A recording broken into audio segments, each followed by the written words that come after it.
AP శాసనసభ సమావేశాలు అయితే మొదలైపోయినాయి. యాజ్ యూజువల్ గానే ముందు అనుకున్నట్టుగా జగన్మోహన్ రెడ్డి గారు అయితే సభకి హాజరు కాలేదు. మండలిలో మాత్రం డిఎస్సి మీద వాళ్ళ పోరాటం అయితే గట్టిగానే చేస్తున్నారు. కానీ అసెంబ్లీలో జగన్ ఎందుకు రాలేదు అనే దాని మీద ప్రస్తావన, డిఎస్సి మీద నారా లోకేష్ చేసిన వ్యాఖ్యలు, అలాగే మండలిలో కూడా అచ్చెన్నాయుడు వర్సెస్ బొత్స సత్యనారాయణ అన్నట్టుగా సాగింది.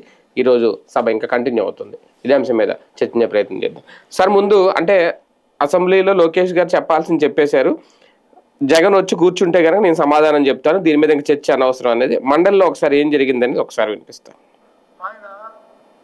మాట్లాడుతూ కొత్త సత్యనారాయణ గారు దత్తమ్మ మనిషి మనిషి మనిషి మనిషి మనిషి మనిషి అధ్యక్ష అధ్యక్ష మనిషి మనిషి మనిషి పెరిగితే బుద్ధి రాదు. ఎద్దులాగా ఎద్దులాగా ఎద్దులాగా తెత్తితే ఎదిగితే మనకి మనకి వచ్చి తిరుగుతాడు రావు. భాష భాష బాగోవాలి. ఎవరు దత్తమ్మో, ఎవడు అమ్మతులు ఉన్నాడు, ఎవడు పరిపాలన చేస్తాడు, ఏ రైతులు వచ్చి ఎరువులు లేక వస్తున్నారో, ఏ రైతులు ఇబ్బంది పడతారు రాష్ట్రంలో, ఈ దత్తమ్మ వచ్చి తెలుస్తుంది. దయచేసి ఈ భాష మంచిది కాదు. ఈ సభలో శాసనసభలో మంచి స్థానమైన మంచిది కాదు. ఆ వర్డ్స్ అన్ని విత్డ్రా చేయండి. ఏంటి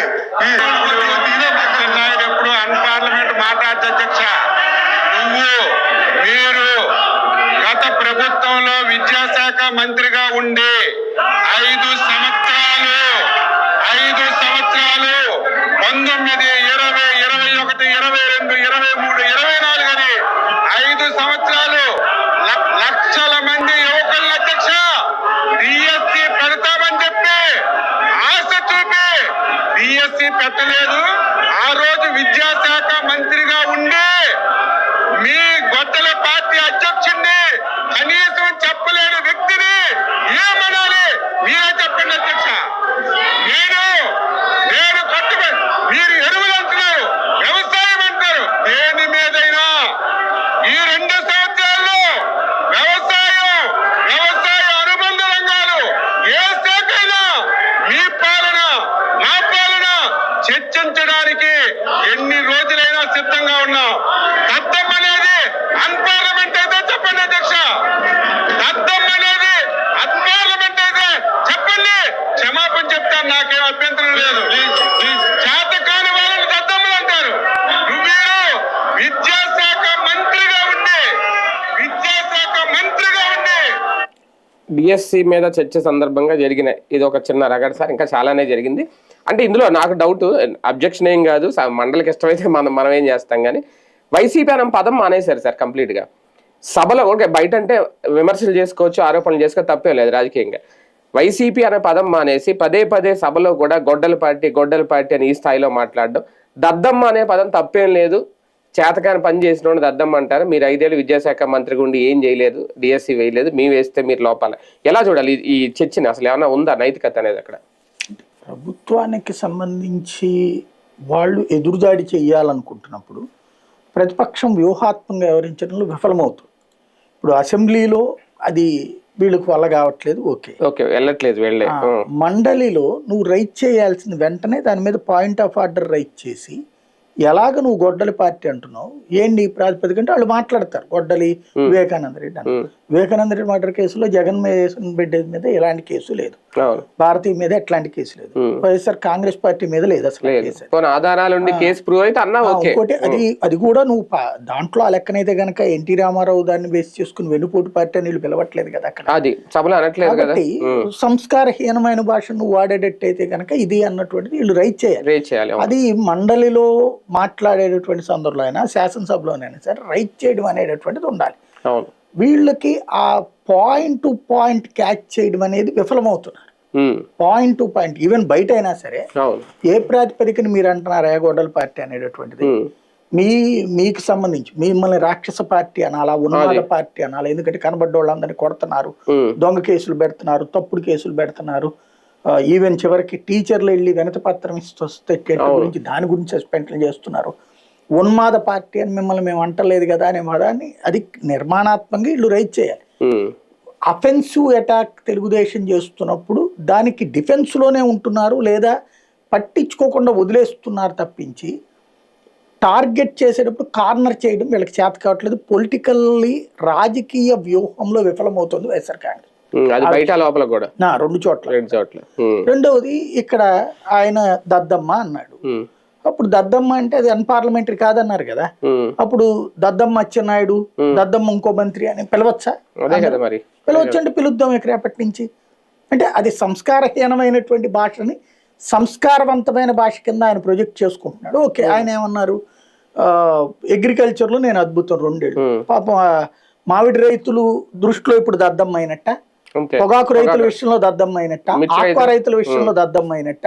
మరి అక్కడ రైతులందరూ మాట్లాడారు కదా, ఈయన ఏమంటున్నాడు, పని చెయ్యని అసమర్థుడు, చేతకాని అసమర్థుడు అంట. ఇవన్నీ అద్భుతంగా ఉంది, చర్చకి సిద్ధం అంటున్నప్పుడు ఓకే రైట్, అగ్రికల్చర్ మీద చర్చకి రెడీ, మేము కూడా. ఆయనే చెప్తున్నాడు 2 ఏళ్లలో నేను అద్భుతాలు చేశాను అన్నటువంటిది. దెన్ ఈ రైతులు ఇవన్నీ తీసుకొచ్చి పెట్టు, మాట్లాడు. అప్పుడు దద్దమ్మ ఎవరు అనేటటువంటిది. ఇంకోటి, ఆ దద్దమ్మ పదం అప్పుడు రొటీన్గా ఒప్పుకుంటారా, లేదా మంత్రులు ఎవరెవరైతే అసమర్థులు అందరినీ కూడా దద్దమ్మలని నుంచి పిలవచ్చా? ఇలాంటిది కార్నర్ చేయడం అనేటటువంటిది వీళ్ళు విఫలమవుతుంటారు. ఇంకొక సమస్య ఏంటంటే, వైఎస్ఆర్ కాంగ్రెస్ పార్టీకి సంబంధించి బొత్స సత్యనారాయణ లాంటి వాడికి మొహమాటం ఎక్కువ. ఎంతసేపటికి సమాధానం చెప్తాడు కానీ అగ్రెసివ్ రూట్ లోకి పోడు. అది ఆయనకు ఉన్నటువంటి సమస్య. దాన్ని అడ్డు పెట్టుకునే ఆట ఆడుతున్నారు. అంటే వీళ్ళే ఎక్కువ ఉన్నారు, ఒక రకంగా 30 మంది పైగా వైసీపీ ఎమ్మెల్సీలే ఉన్నారు. ఓకే, ఆయనే మాట్లాడతారు బొత్స సత్యనారాయణ, కానీ ఈ అంటే ఎంతో ప్రిపేర్ అయ్యి వెళ్ళారు కదా, వెళ్ళి ర్యాగింగ్ గురవుతుందా వైసీపీ? అందుకే సభకు కూడా వెళ్ళడానికి భయపడుతుంది. స్టాక్ ను బట్టి ఉంటది. ఇప్పుడు దాంట్లో వాళ్ళు కూడా అరిచారు, తిట్టారు అనుకో, ఏమవుతుంది దాంట్లో? వైసీపీ అది లేదు, అక్కడ ఎలాగా రచ్చ నడుస్తుంది, చర్చ నడవట్లేదు అక్కడ, ఎవరికి అర్థం కావట్లేదు. ఏంటంటే అసెంబ్లీ మేనేజ్మెంట్ తెలుసు, వాళ్ళు సుదీర్ఘకాలం అనుభవం ఉన్నటువంటి వాళ్ళు కావడం. వైసీపీది ఎంతసేపటికి కూడా ఎవడేమనుకుంటే నాకేంటి అనుకునేటటువంటి ధోరణి వాళ్ళకు ఉంటుంది. అదే వాళ్ళకి మైనస్ అవుతుంది అన్న సంగతి కూడా తెలియదు. ఇప్పుడు పొలిటికల్ మేనేజ్మెంట్, పోల్ మేనేజ్మెంట్ లో కూడా అదే కదా ఫెయిల్యూర్కి సంబంధించినటువంటి ఇష్యూ వాళ్ళకి నడుస్తున్నది. సమస్య ఎక్కడ వస్తున్నది అంటే, వైఎస్ఆర్ కాంగ్రెస్ పార్టీకి సంబంధించిన వాళ్ళు కన్స్ట్రక్టివ్గా ప్లాన్ ఇప్పుడు 2019-21 దాకా కూడా వైఎస్ఆర్ కాంగ్రెస్ పార్టీ కంటే మండల్లో తెలుగుదేశం డామినేటెడ్గా ఉంది. అప్పుడు ఏం చేశారు, మండలి చైర్మన్ కూడా వాళ్ళ మనిషే ఉన్నప్పుడు అధికార పక్షాన్ని ఎలా ఇరుకుని పెట్టగలిగారు? చివరికి ఈ రాజధానికి సంబంధించినటువంటి బిల్లుని ఎలా ఆపగలిగారు? అట్లా వీళ్ళు ఏమైనా చేయగలుగుతున్నారు? ఇక్కడ అంత ప్లాన్డ్గా వెళ్ళగలుగుతున్నారా? ఒక్కసారి 2 చెక్ చేసుకుంటే చాలు కదా ఏం జరుగుతుంది అన్నటువంటిది. అంటే వాళ్ళకి ప్లానింగ్ తెలుసు, ప్లానింగ్ ని ఇంప్లిమెంట్ చేయడం తెలుసు, వీళ్ళకి తెలియట్లేదు. అది డిఎస్సి విషయంలో అనవసర పోరాటంగా మిగిలిపోతుందా వైసీపీది? నిన్న విజయవాడలో వాళ్ళందరినీ తీసుకొచ్చారు, ఉద్యోగాలు తీసుకొచ్చిన వాళ్ళందరినీ, ఇప్పుడు సభలో కూడా దాని మీద చర్చ, వాళ్ళందరితో చెప్పించారు. ఇక్కడ వీళ్ళు చేసిన పోరాటంలో వీళ్ళ వెనక ఉద్యోగాలు కోల్పోయాం, మాకు అన్యాయం జరిగిందనే అభ్యర్థులు రావడం అనేది తీసుకొచ్చే విషయంలో సక్సెస్ అవ్వలేకపోయారు. అంటే బేసిక్గా ఎదురుదాడి చేస్తారో ఎంతమంది అయినా సరే అట్లాగే ఉంటుంది.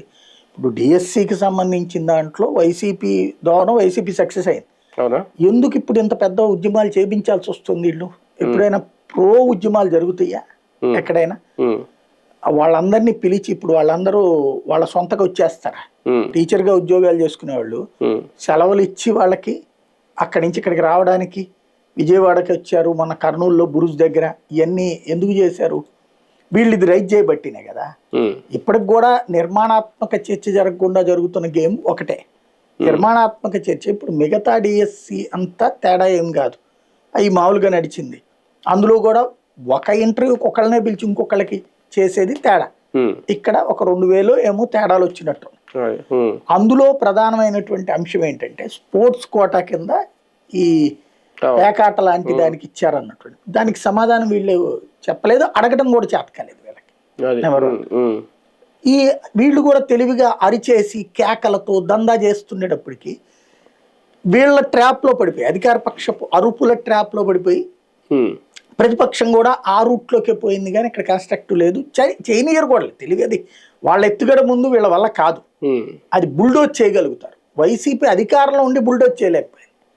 మీరు చూస్తే వైసీపీ అధికారంలో ఉన్నప్పుడు టీడీపీ బాయ్కాట్ చేసి టీడీపీ చర్చకి అడిగినప్పుడు అసెంబ్లీలో కూర్చునే మాట్లాడాడు జగన్మోహన్.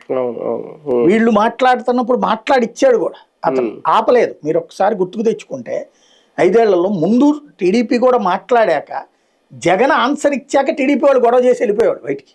ఒకసారి గుర్తు తెచ్చుకోండి, గత 2019-24లో ఫస్ట్లో అయితే మరీ విచిత్రం ఉండేది. తెలుగుదేశం ఆరోపించేది, వైసీపీ సమాధానం చెప్పేది, మళ్ళీ తెలుగుదేశం ఆరోపించేది, దానికి చెప్పేది, మళ్ళీ వైసీపీ సమాధానం చెప్పేది, మళ్ళీ టీడీపీకి ఛాన్స్ ఇచ్చేవాడు చివరిలో తమ్మినేని సీతారాం.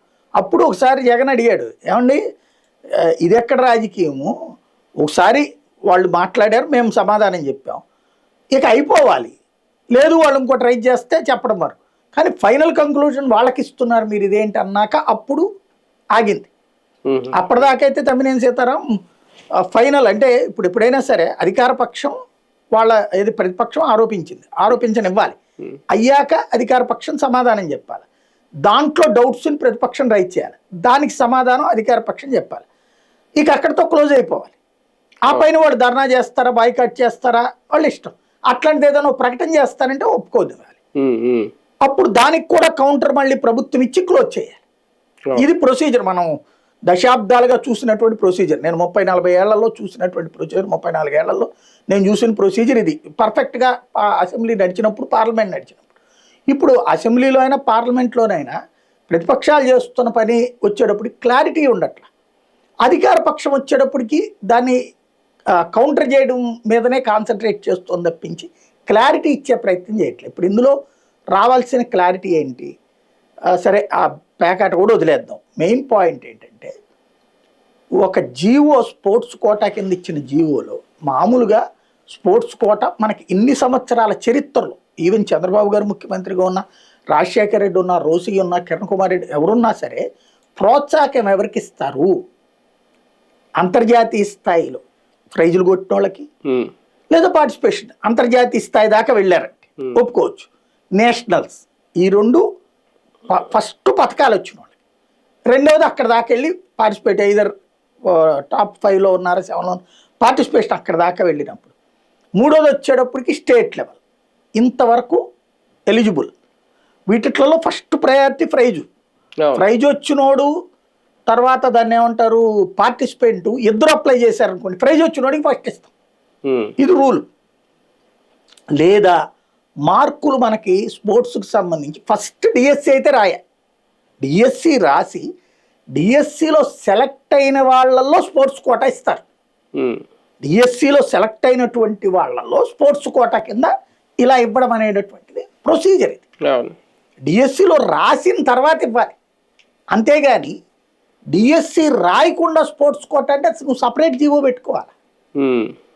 కొన్ని టీచర్ పోస్టులు ఇప్పుడు మొత్తం 16,000 ఉన్నాయి, ఇప్పుడు 16,000 కదా వీళ్ళు చెప్పి 16,000 ఉన్నాయి, 14,500 15,000 మేము డైరెక్ట్ డిఎస్సి కింద చేస్తున్నాం, 1000 మాత్రం మేము స్పోర్ట్స్ కోటా సపరేట్గా పెట్టాం, దాంట్లో వాళ్ళు అవసరం లేదు, లేదా వాళ్ళ వరకు స్పోర్ట్స్ కోటా కింద సపరేట్ ఎగ్జామ్ పెట్టు, సపరేట్ డిఎస్సి పెట్టు, స్పోర్ట్స్ కోటా డిఎస్సి. దీంట్లో పెట్టి డిఎస్సిలో భర్తీ చేసామంటూ నువ్వు sports quota without DSC allow చేయడం ఏంటి, అప్పుడు ఇంక డిఎస్సి ఎందుకు? ఇది కదా అసలు పాయింట్. డిఎస్సి పెట్టింది ఎందుకు, అందరికీ కలిపి, అందులో నువ్వు స్పోర్ట్స్ కోటా కూడా పెట్టు, నో డౌట్. డిఎస్సి పరీక్ష రాయకుండా స్పోర్ట్స్ కోటాని భర్తీ చేయడం ఏంటి, దానికోసం జీవో ఇచ్చి మళ్ళీ ఆ తర్వాత జీవో రద్దు చేయడం ఏంటి? ఇంకొకటి ఇందులో పార్టిసిపెంట్స్ ఏది ఇంట్రా స్కూల్ కాంపిటీషన్ అంటే ఏంటి, ఓ స్కూల్లో లోపల ఉన్నటువంటి పిల్లలు ఒకరికొకరికి ఒక్క క్లాస్కి ఇంకొక క్లాస్కి జరిగేది, దానికి కూడా ఇచ్చారన్నది వీళ్ళు చెప్తున్నమాట. అది నిజమా కాదా స్పష్టతని ఇంట్రా స్కూల్ అంటున్నారు, అది ఖచ్చితంగా చాలా దుర్మార్గమే. పోనీ డిస్ట్రిక్ట్ లెవెల్లోనైనా పార్టిసిపెంట్స్కి ఇచ్చారంటున్నారు, పార్టిసిపెంట్స్కి ఎవరో కూడా పార్టిసిపేషన్ ఇది నాట్ ఎట్ ఆల్. ఇది అంటే మనం స్కూల్లో చదువుకోవడానికి వెళ్ళాం కాబట్టి పాస్ చేసేస్తారు మనల్ని, పరీక్ష రాస్తేనే కదా పాస్ చేసేది. నువ్వు కాలేజీలోనైనా స్కూల్లోనైనా మనం అటెండెన్స్ అయ్యామని చెప్పేసి పరీక్షకి ఇచ్చేస్తారా? అది ఎక్కడ వరకు ఉంటుంది, 7th క్లాస్ వరకు ఉంటుంది, 7th public exam, 10th public exam కదా. మిగతా వాటిట్లో అయితే కనుక అక్కడ కూడా ఎగ్జామ్ పెడతారు, ఎగ్జామ్ పెట్టిన తర్వాతనే కదా నువ్వు ఎక్కడైనా ఏ క్లాస్. మరి ఇక్కడ వీళ్ళు ఏం చేస్తున్నారు, దీంట్లో ఏమని చెప్పారు, పార్టిసిపెంట్కి ఇస్తున్నారు, పథకం వచ్చిన వాడికి ఇవ్వాలి కానీ ఇదేంటి అన్నటువంటిది ఇక్కడ కీ పాయింట్. మేము ప్రోత్సహించాలనుకుంటాం, నువ్వు కొత్త పాలసీ తీసుకురా అసెంబ్లీలో, ఇక పైన పార్టిసిపెంట్ కూడా ఇస్తామంటే కనుక అసోసియేషన్ వాళ్ళకి డబ్బులు పెట్టుకుని మనకి ఇప్పుడు క్రికెట్ లో ఎవడైతే ఆడతాడో వాడికి ₹1,00,000 ఇస్తే ఆ పక్కన అడిషనల్ గా టీంలో పెట్టుకుంటారు కదా, వాళ్ళకి 50,000 ఇస్తారు. అవును, ఇది ప్రొసీజర్. అక్కడే ఉన్నటువంటి తేడా నీకు కనబడుతున్నప్పుడు, ఇప్పుడు మేము ఆడాం, కబడ్డీ ఆడాను నేను, యూనివర్సిటీ స్థాయిలో ఆడాము. యూనివర్సిటీ స్థాయిలో ఆడినప్పుడు సర్టిఫికెట్ వచ్చేటప్పటికి పార్టిసిపెంట్ సర్టిఫికెటే ఇస్తారు. విన్నర్ సర్టిఫికెట్ వచ్చేటప్పటికి ఎవరైతే ఆ మెయిన్ టీంలో ఉన్న వాళ్ళ వరకే ఇస్తారు. అవును, ఇది నేను చివరి జట్లో ఉన్నప్పుడు నన్ను లాస్ట్ జట్లో తీసుకోలేదు, నన్ను ఇక్కడ వరకే తీసుకున్నారు కాబట్టి పార్టిసిపెంట్ సర్టిఫికేట్ అవుతుంది. ఇవాళ రోజునైతే నేను కూడా డిఎస్సి పెట్టేసుకోవచ్చు అంతే మరి. అట్లాగున్నది ఇది. ఆ పాయింట్లో ఇంకోటి జీవో ఒకటి ఇచ్చి మళ్ళీ జీవో ఎందుకు తీసేశారు, ఈ ఎలిజిబిలిటీ క్రైటీరియా కింద ఒక జీవో ఇచ్చి మళ్ళీ తీసేశారు మీరు. అంటే ఏంటి, యు యాక్సెప్టెడ్ ఇట్ తప్పని. అప్పుడు తప్పు కింద రిక్రూట్ అయింది కరెక్ట్ ఎట్లా అవుతుంది? దాన్ని కరెక్ట్ గా అసెస్ చేయడం. ఇంకోటి వీళ్ళు చెప్పింది యువగళంలో పార్టిసిపేట్ చేసిన వాళ్ళకి కూడా ఇచ్చారు అన్నటువంటి, అవి కరెక్ట్ గా అసెస్ చేయడంలో ఫెయిల్ అవుతున్నారు. అంటే వీళ్ళు చెప్పడంలో ఫెయిల్, వీళ్ళు రైట్ చేయడంలో సక్సెస్ అయ్యారు. అది కాకపోతే ఇవాళ ఒక మంచి అస్త్రం వేశారు, మళ్ళీ డిఎస్సి పెడతాను ప్రతి ఏడాది అనేటప్పుడు ఈ పార్టిసిపెంట్స్ కూడా ఆగిపోయారు. ఎందుకు రేపు పొద్దున మనల్ని అవకాశం కోల్పోతే, ఇప్పుడు వాళ్ళు ఏదో జనం ముందు మీడియా ముందు మాట్లాడి ఏ కోర్టులో చేశారనుకోండి, వాళ్ళకి రానివ్వదు. ఇప్పుడు ఈ 3 ఏళ్లలో వీళ్ళ ఎలిజిబిలిటీ కండిషన్ పోతే ఆ తర్వాత ఇంకోటి వాళ్ళు డిఎస్సి జగన్ వస్తే ఇస్తాడని నమ్మకమే ఉంది. ఇప్పుడు గవర్నమెంట్ స్కూళ్ళలో అసలు అడిగితే ఇప్పుడు మొన్న వీళ్ళ లెక్క ప్రకారమే చాలా మంది టీచర్ పోస్టులు ఖాళీగా ఉండి వేరే వేరే పోస్టులు వేస్తున్నారు. వాళ్ళని ఖాళీగా ఏది స్కూల్ లేవు, ఎక్సెస్ ఉన్నారు స్టాఫ్, టీచర్లకు పని లేదు, ఎక్సెస్ ఉన్నారు. రేపు మళ్ళీ డిఎస్సి అంటున్నారు. అంటే ఏం లేదు, జస్ట్ మన ఎలక్షన్స్ లో టీచర్లని మాత్రం పెడతారు కాబట్టి ఆ పోస్టులు వేసి మన మాట వినే వాళ్ళని పెట్టుకోవడం లెక్కనే ఉంది. స్కూల్ ఉండాలి, ముందు స్కూళ్ళలో పని ఉండాలి, తర్వాత కదా లేకనే వీళ్ళకి అయ్యని పదవులు ఇస్తారు. ఒకసారి ఇవన్నీ చర్చ జరిగితే బానే ఉంటది, కానీ అక్కడ చర్చ అయితే జరగట్లేదు, మండలిలో రచ్చ జరుగుతుంది. లోకేష్ గారు చెప్పారు, జగన్ వచ్చి కూర్చుంటే మేము సమాధానం చెప్తాం, చర్చ పెడతాం, లేదంటే చర్చ అనవసరం. అంటే యథావిధిగా ఇంకా యాజ్ యూజువల్ గా సభకైతే ఆబ్సెంట్ జగన్. ఒకసారి వెళ్తే బాగుంటుందా ఇలాంటి చర్చలకి? ఆయన ఎందుకు వేస్ట్ కూడా ఇట్లా. ఇప్పుడు వీళ్ళు మండల్లో మెజార్టీనే ఉంది కదా, మరి అక్కడైనా నిర్మాణాత్మక చర్చ జరపచ్చు, జరగట్లేదు అక్కడ కూడా. అక్కడైనా జరపనీయరు, అది బుల్డోజ్ చెయ్యాలనుకుంటున్నారు. ఇప్పుడు వైఎస్ఆర్ కాంగ్రెస్ పార్టీ అధికారంలో ఉన్నప్పుడు సభ చూసి ఇప్పుడు సభ చూసినప్పుడు అప్పుడు అరుపులు కేకలు చేసింది టీడీపీ వాళ్ళు, పోడియం దగ్గరికి వెళ్ళి పేపర్లు విసిరేసి. అక్కడ దాదాపుగా మ్యాక్సిమం మెయిన్ ఏంటంటే ఈవెన్ రాజశేఖర రెడ్డి చంద్రబాబు లెక్క చూసినా సరే సభలో కన్స్ట్రక్టివ్ పాయింట్ రైజ్ చేయడం అన్నది ముఖ్యం. ఇక్కడ బుల్డోజ్ చేయడం రెండవది. వీళ్ళు బుల్డోజ్ చేయడానికి ఎక్కువ ప్రయారిటీ ఇస్తున్నారు. అయ్యా ఇప్పుడు అధికార పక్షమే అరుపులు కేకలు ఎందుకు చేస్తుంది? మనం పార్లమెంట్ లో చూస్తున్నాం, అధికార పక్షం కూర్చుంటోంది, ప్రతిపక్షం గొడవ చేస్తుంది. ఇక్కడ అధికార పక్షం గొడవ చేస్తుంది, ప్రతిపక్షం కూర్చోవాల్సి వస్తుంది. రివర్స్ ఏమిటది? వీళ్ళు మాట్లాడనివ్వట్లేదు, ఇంకా అక్కడ కూడా అదే జరుగుద్ది కాబట్టి ఇంక టైం ఇంట్రెస్ట్ చూపించట్లేదు. రైట్, చూద్దాం. మొత్తానికి అసెంబ్లీ సమావేశాలు అయితే ప్రారంభమైనాయి, ఇంకా వీళ్ళైతే యాజ్ యూజువల్ గా ఇంక వెళ్ళట్లేదు వైసీపీ నాయకులు. కాకపోతే మండలిలో మాత్రం చర్చ అయితే జరగట్లేదు, రచ్చ జరుగుతుంది. కానీ పదే పదే గొడ్డల పార్టీ అనే పిలవడం వెనక ఎందుకు అబ్జెక్షన్ రేజ్ చేయకపోతుంది వైసీపీ అనేది కూడా ఒకసారి బెటర్.